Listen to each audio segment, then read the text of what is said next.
Bismillahirrahmanirrahim. Kami dari kelompok 5, terdiri dari 2 orang, mata kuliah fikih munakahat, akan menjelaskan tentang hal fikih munakahat. Yang pertama dari saya sendiri, Bibit, dan yang kedua dari sahabat kami, yaitu Dika Madani. Untuk sempurnanya acara ini kita mulakan dengan berbasmalah. Bismillahirrahmanirrahim. Pertanyaan yang pertama ya, Bi ya. Ya. Apa yang dimaksud dengan akad nikah? Coba jelaskan secara singkat saja. Akad nikah dimaknai perjanjian antara wali dari mempelai wanita dengan mempelai laki-laki. Paling sedikit disaksikan oleh 2 orang saksi yang mencukupi syarat menurut syariat Islam. Oke. Giliran Nabi. Terus selanjutnya pertanyaan dari saya, apa istilah lain dari kata sidak? Istilah lainnya dari kata sidak itu ada 2, Bi. Yang pertama itu bisa berarti katanya mahar, yang kedua itu mas kawin. Sebenarnya sama aja maknanya, tapi beda kata aja. Oke. Yang pertanyaan kedua ya, Bi. Saya nanya ke Bi. Iya, oke. Tidak sah akad nikah jika ada saksi. Apa saja syarat menjadi saksi nikah itu? Syaratnya apa saja, Bi?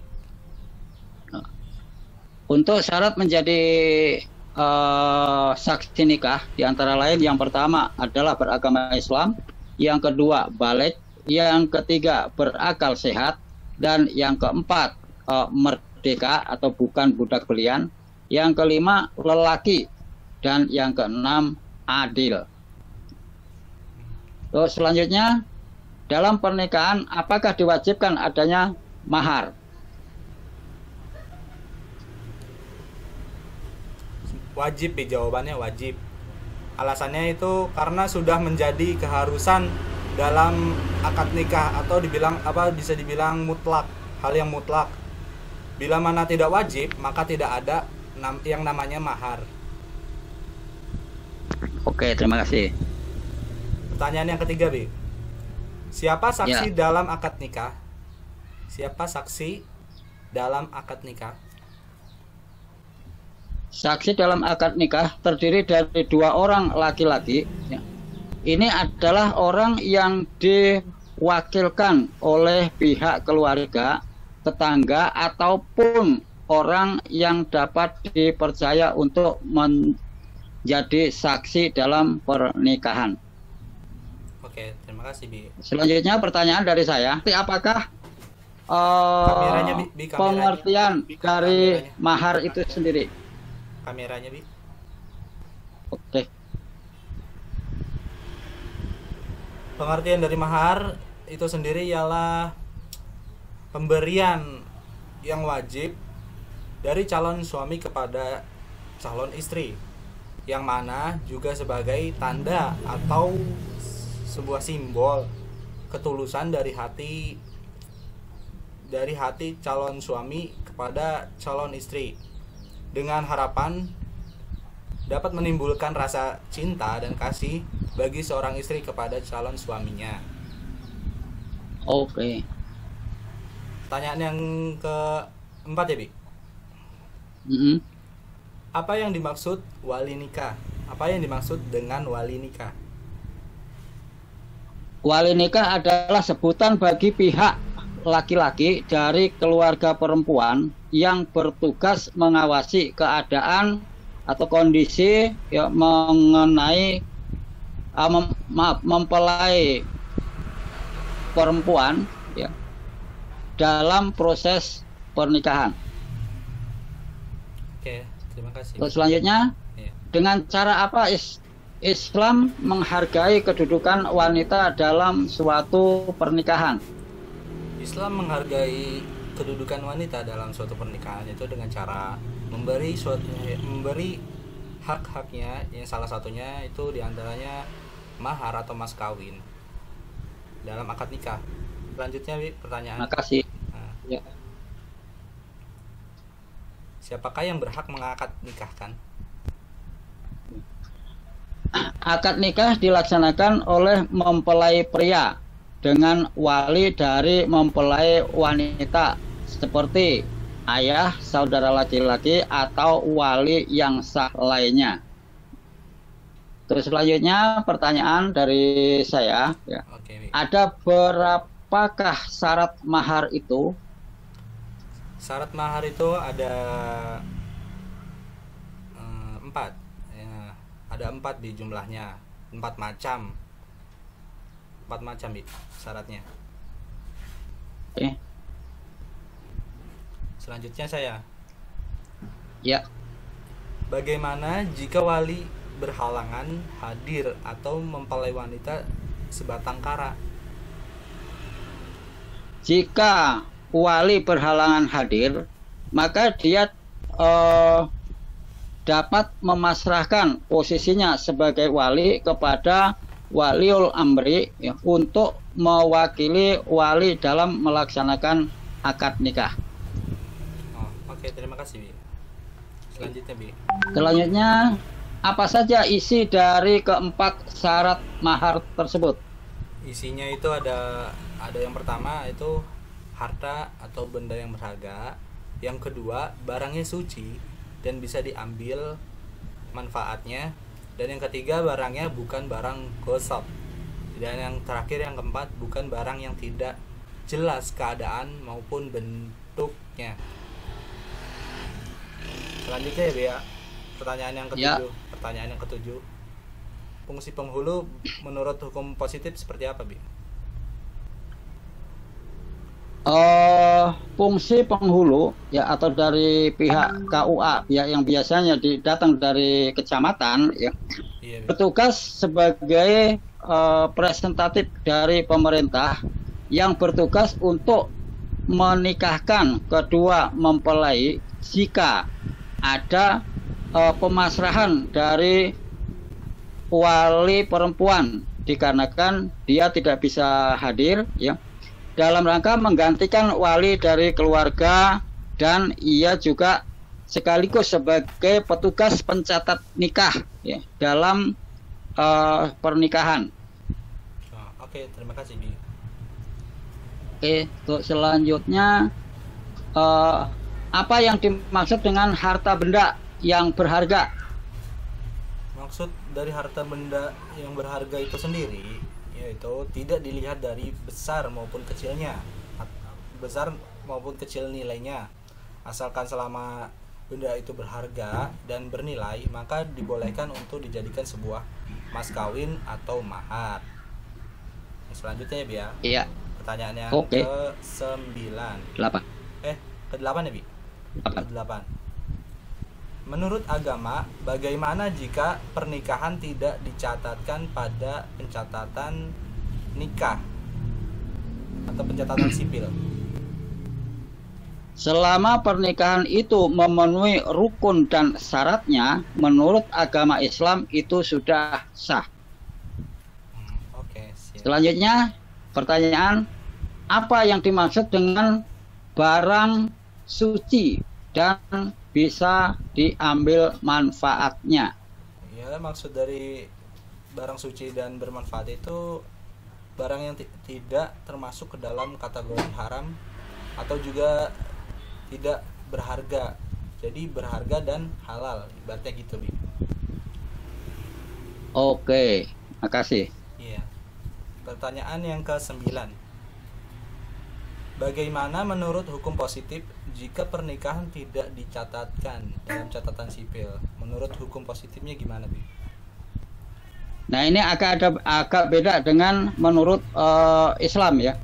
Jadi menurut hukum positif, bila perkawinan tidak dicatatkan dalam percatatan nikah, tidak ada keabsahan pernikahan tersebut, baik dalam pembagian harta bersama atau harta gonogini. Oke. Demikian. Terima kasih, Bi. Selanjutnya pertanyaan dari saya, apa yang dimaksud dengan barang bukan barang ghosab? Maksudnya ialah bukan barang yang diambil tanpa seizin pemiliknya. Bisa diartikan sama saja seperti mencuri sifatnya sementara. Mencuri yang sifatnya sementara. Gitu, Bi. Oke.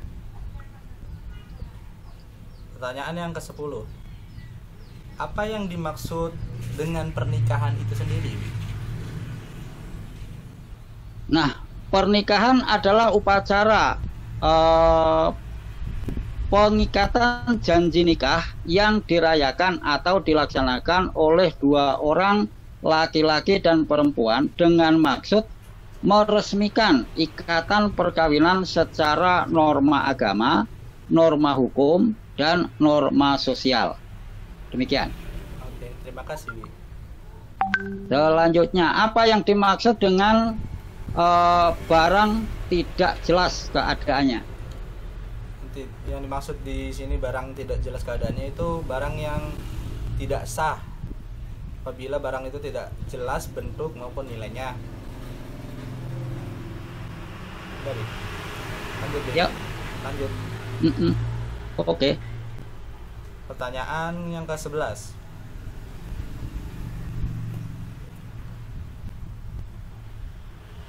Seperti apa pengertian ijab? Ijab adalah ucapan dari orang tua atau wali mempelai wanita untuk menikahkan putrinya kepada sang calon mempelai pria. Orang tua mempelai wanita melepaskan putrinya untuk dinikahi oleh seorang pria yang telah meminangnya. Demikian. Oke, terima kasih. Selanjutnya pertanyaan dari saya, berapakah sunah kadar jumlah mahar paling tinggi? Menurut sunahnya yang saya ketahui itu tidak melebihi dari mana 500 dirham, yang mana kalau dirupiahkan itu sekisaran 2 juta rupiah, sebesar 2 juta rupiah. Oke. Pertanyaan selanjutnya, pertanyaan ke-12. Pengertian qabul dalam pernikahan seperti apa? Pengertian dari qabul. Tadi kan ijabnya, Bi. Sekarang qabulnya, Bi. Oke. Untuk qabul itu adalah penerimaan mempelai pria untuk menikahi mempelai wanita setelah adanya ijab dari orang tua atau wali dari mempelai wanita. Oke. Demikian. Terima kasih, Bi. Selanjutnya, berapakah sunah kadar jumlah mahar paling rendah atau paling sedikit? Jumlah yang paling rendah menurut sunnah yang paling sedikit itu tidak kurang dari 10 dirham murni, atau yang bisa dirupiahkan itu kisaran 40.000 rupiah saja, Bi. Oke. Selanjutnya pertanyaan yang ke-13 ya, Bi. Bagaimana pernyataan ijab dalam bahasa Indonesia itu sendiri? Pernyataan ijab. Ya. Bunyinya, Bi, bunyinya. Oke. Contohnya ya. Saya nikahkan dan saya kawinkan engkau Raden Bagus bin Aryo Menggolo dengan Ananda Roro Ayu binti Bahrudin dengan mas kawin berupa logam mulia seberat 5 gram dibayar tunai. Kurang lebih begitu contohnya. Oke, terima kasih, Bi. Terus selanjutnya, seperti apa ketentuan kadar jumlah mahar ya yang telah disepakati oleh fuqaha? Yang telah disepakati oleh fuqaha yang saya tahu itu tidak ada batasan tinggi ataupun rendahnya suatu mahar, asalkan selama mahar itu berharga, besar kecil atau besar maupun kecil, asalkan mahar itu berharga, tetap dibolehkan menurut para fuqaha. Oke. Pertanyaan yang ke-15 ini. Ya, Bagaimana tata cara ijab kabul? Seperti apa, Bi? Tata caranya? jadi tata cara ijab kabul ya itu adalah begini. Setelah ijab selesai dinyatakan, maka kabul atau penerimaan dari pengantin laki-laki atau mempelai laki-laki itu langsung nyambung tanpa ada jeda yang signifikan. Maknanya tidak ada kalimat lain yang masuk ya di antara ijab dan kabul ya. Kurang lebih seperti itu. Iya. Ya. Oke.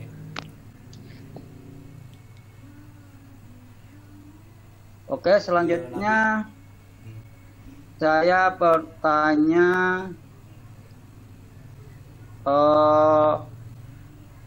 apa yang dimaksud dengan mahar kontan?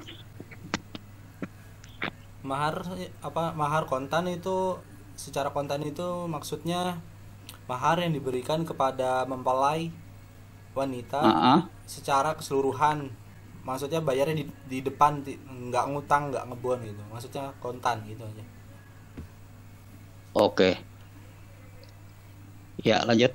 Pertanyaan yang ke-16, Bi.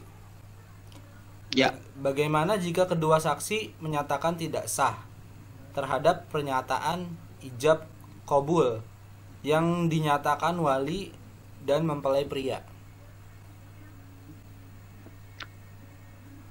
Jika saksi menyatakan bahwa ijab kabul tidak sah, maka ijab bisa diulang kembali ya. Itu maksimal 3 kali pengulangan.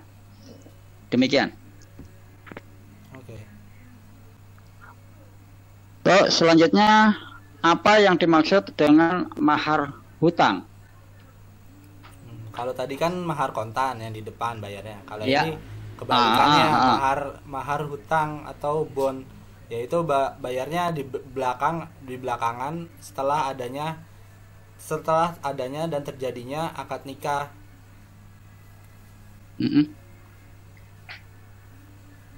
Cukup? Cukup.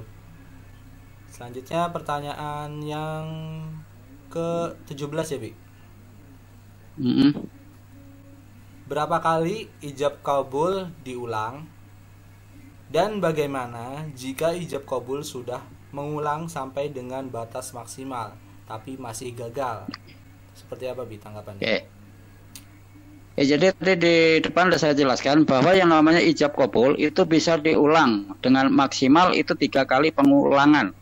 Jika 3 kali diulang, tetapi saksi masih menyatakan bahwa ijab kabul belum sah, ya, maka menurut Imam Syafi'i ya, bahwa mempelai laki-laki itu diperintahkan atau diminta untuk melakukan wudhu atau bahasa ininya mengambil air suci ya, atau menghilangkan hadas kecil. Kurang lebih seperti itu. Oke, terima kasih, Bi. Lanjut, Bi. Oke.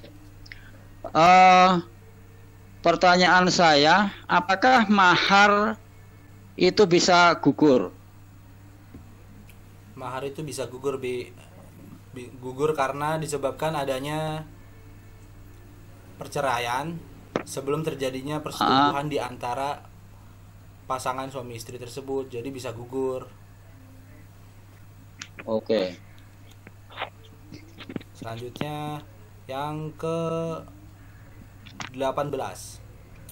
Setelah yang tadi itu, setelah gagal, bisakah diajukan kembali?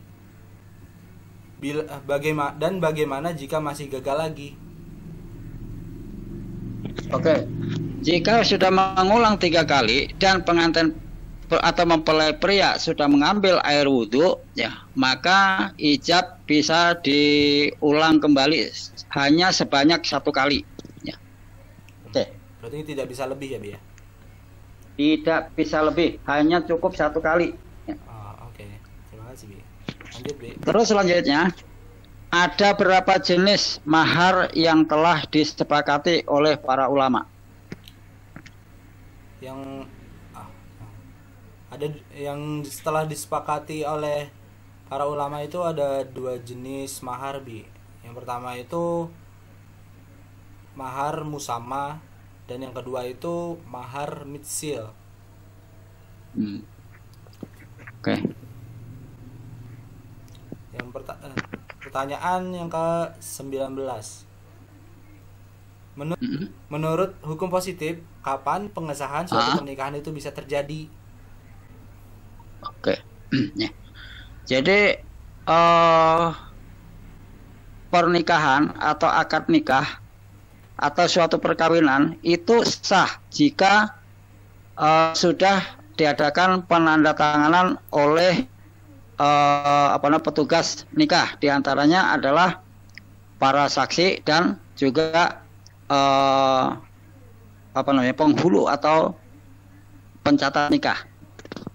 Oke. Oke, selanjutnya, Bi. Terus selanjutnya, apa arti mahar musama itu? Arti dari mahar musama itu sendiri yaitu mahar yang telah ditentukan kadar dan jumlahnya pada saat akad nikah terlaksana dan berlangsung. Pertanyaan yang ke-20. Oke. Pertanyaan yang ke-20. Apa sebutan mempelai pria dan wanita setelah terjadinya akad nikah? Mempelai pria dan wanita setelah selesai akad nikah dan dinyatakan sah oleh saksi, maka pasangan tersebut menjadi pasangan suami istri dalam suatu ikatan perkawinan. Demikian. Oke. Terus selanjutnya, apa arti mahar mistil yang Anda sebutkan tadi? Arti dari mahar mistil itu sendiri yaitu mahar yang tidak disebutkan ataupun tidak ditentukan jumlah dan jenisnya pada saat akad nikah maupun setelah akad nikah berlangsung. Jadi tidak disebutkan. Oke, cukup. Terima kasih atas presentasinya dan terima kasih telah melihatnya. Demikian dari kami. Kita sempurnakan dengan berhamdalah. Alhamdulillah. Alhamdulillahirabbil alamin. Merdeka.